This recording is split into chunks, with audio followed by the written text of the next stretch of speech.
The 5 most controversial books.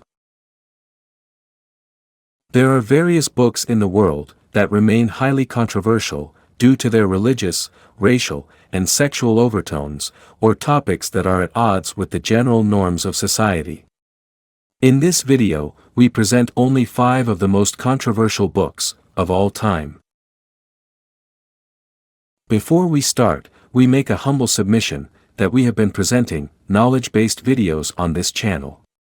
We need your support and request that you subscribe to our channel, like it, press the bell icon, leave a comment, and share it with your friends if you like the video. Now we revert to our topic. The Satanic Verses. The Satanic Verses is a novel by the British Indian writer Salman Rushdi. It was first published in September 1988. The book was a 1988 Booker Prize finalist and won the 1988 Whitbread Award for Novel of the Year. The majority of Muslims perceive this book as blasphemous, as it presents the Prophet Muhammad and his wives in a very derogatory manner, and there are insinuations that his claim to prophethood is not genuine. The main contentious portion is related to the so-called Satanic Verses. This is a controversial incident in the life of Prophet Muhammad, in which it is said that during his period in Mecca, he had first proclaimed a revelation, praising the old polytheistic deities, Al-Lat, Al-Uzza, and Manat, but later renounced these verses, being induced by the devil. A vast majority of Muslims deny the existence of such an incident. However, this incident is mentioned in the books, written by well-known Muslim historians, Al-Waqidi, Ibn Sa'd, and Al-Tabari. Pakistan banned the book in November 1988, and on February 12, 1989, during a demonstration, 6 protesters were killed in an attack on the American Cultural Center. This book was also banned in India, and it was burned in demonstrations in the United Kingdom.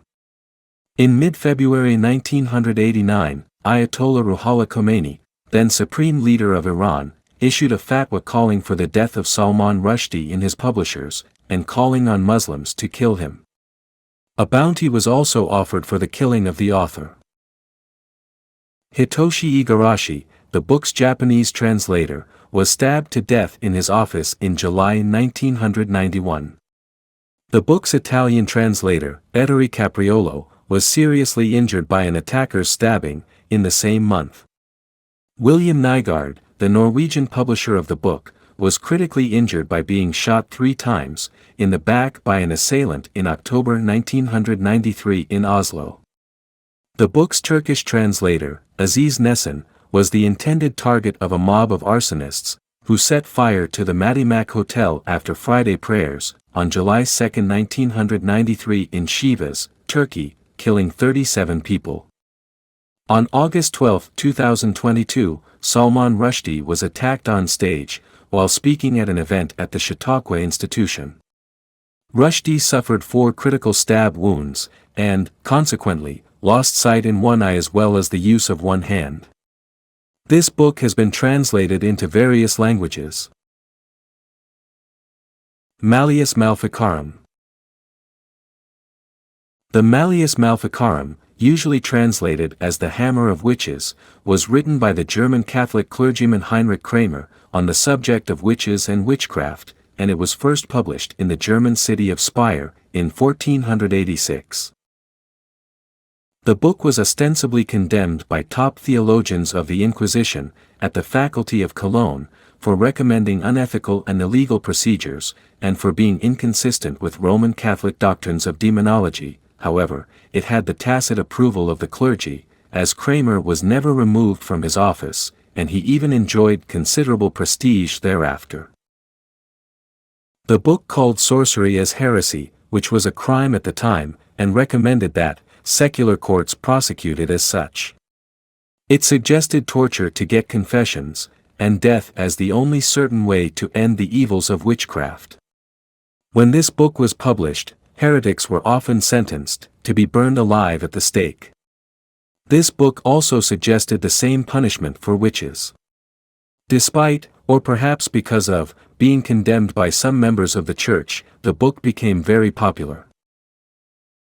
Before 1400, it was rare for anyone to be prosecuted for witchcraft.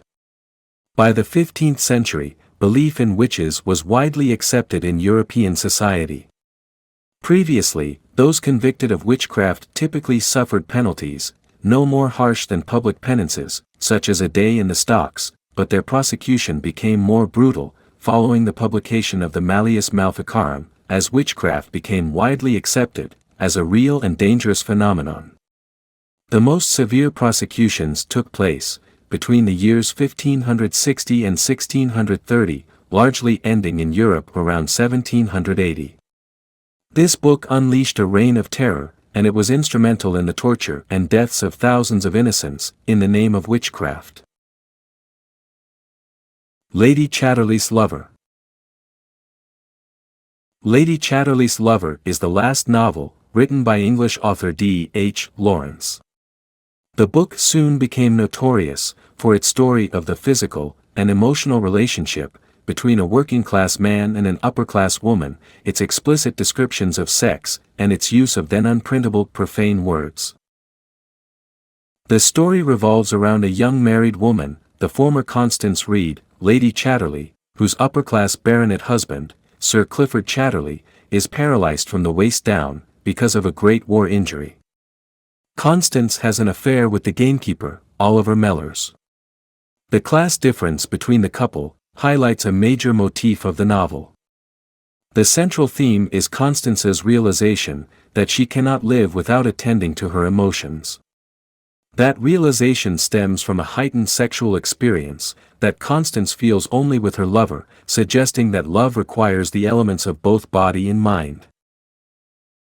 This book was banned in Great Britain, Australia, Canada, India, and the USA. As the novel could not be published in the United Kingdom, due to its alleged obscenity, it was first published privately in 1928, in Italy, and then in 1929, in France. Later that same year, the second edition was privately published with 200 copies. On August 16, 1960, the full unexpurgated edition was published by Penguin Books in Britain, selling its first print run of 200,000 copies on the first day of publication. A trial against the publisher was initiated under the Obscene Publications Act 1959. One of the objections to the book was its use of obscene words. Many renowned writers were called as witnesses. The verdict, delivered on November 2, 1960, was not guilty and resulted in a far greater degree of freedom for publishing explicit material in the United Kingdom. After the verdict, the book quickly sold 3 million copies. Similar trials were also witnessed in the USA, India, Canada, and Japan against the book, as they had banned it. Eventually, this book was recognized as one of the masterpieces in the fiction genre. Mein Kampf. Mein Kampf, or My Struggle in English, was written by German leader Adolf Hitler. It was published in 2 volumes, in 1925 and 1926. It was an autobiographical work that also contained his political thoughts, which later came to be known as the Manifesto of the Nazi Party, and outlined his political ideology and future plans for Germany. After a slow start, the book became a bestseller in Germany, following Hitler's rise to power in 1933. During Hitler's years in power, the book was in high demand in libraries, and was often reviewed and quoted in other publications. It was given free of charge to every newlywed couple and every soldier fighting at the front. By 1939, it had sold 5.2 million copies in 11 languages. By the end of the war, about 10 million copies of the book had been sold or distributed in Germany. Along with the rest of his wealth and property, Hitler left the rights to the book to the German state. As Hitler's official place of residence was in Munich, the copyrights were passed on to the government of Bavaria, which refused to allow it to be republished. In 2016, following the expiration of the copyrights held by the Bavarian state government, Mein Kampf was republished in Germany, for the first time, since 1945 in 2 volumes. It contained almost 2,000 pages, annotated with about 3,500 notes. It was sold within hours on Amazon's German site. By January 2017, the German annotated edition had sold over 85,000 copies. In Mein Kampf, Hitler used the main thesis of the Jewish peril, which posits a Jewish conspiracy to gain world leadership. In this book, Hitler aired his hatred of what he believed to be the world's 2 evils, communism and Judaism. It was a very critical period in Germany's political history, as it had suffered a devastating defeat in the First World War, and Allied forces had put crippling political and financial costs on Germany. The German people, as a whole, were under severe strain and despair. In the book, Hitler blamed Germany's chief woes on the Jews, Parliament, Social Democrats, and Communists. This book mentioned his ambitions to create a new order. He also wrote against other races, such as Czechs, Poles, Hungarians, Serbs, Croats, and other nationalities. He called the Russians an inferior race. Hitler desired to restore German lands, to their greatest historical extent, real or imagined. This book's philosophy prepared the minds of the German people for World War II, which caused millions of deaths, in Europe and other countries. 23 years. Ali Dashti, a notable Iranian scholar, wrote a book entitled 23 Years, in 1973, on the life of Prophet Muhammad.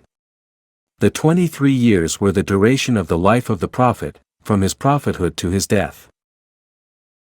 In this book, Dashti denied the miracles ascribed to the Prophet Muhammad, and rejected the Muslims' view, that the Quran was the word of God himself. Dashti argued that the Quran contained nothing new in the sense of ideas, as these were already expressed by others. All the moral precepts of the Quran were self-evident, and generally acknowledged. The stories in the Quran were taken in identical, or slightly modified forms, from earlier stories in the Bible.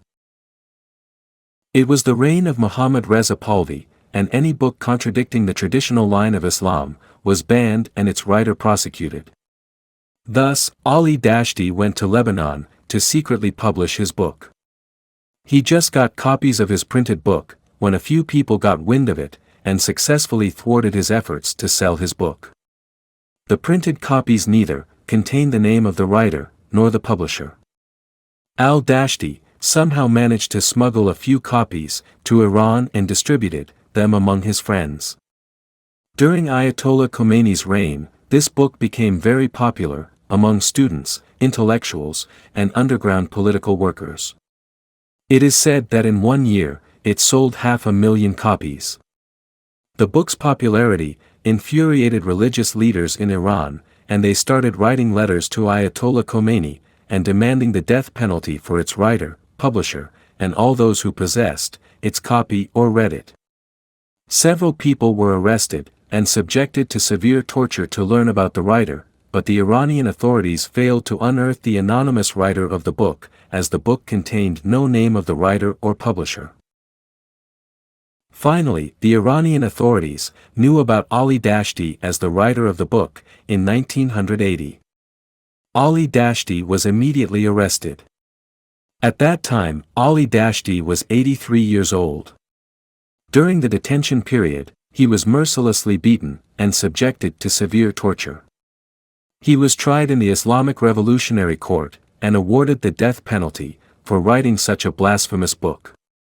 On January 16, 1982, he succumbed to death, in prison due to his injuries. This book is still banned in Iran, and anybody who is found to possess, sell, or purchase it, can face the death penalty. Since then, this book has been printed in various languages, and millions of people have read it. It is also freely available on the internet.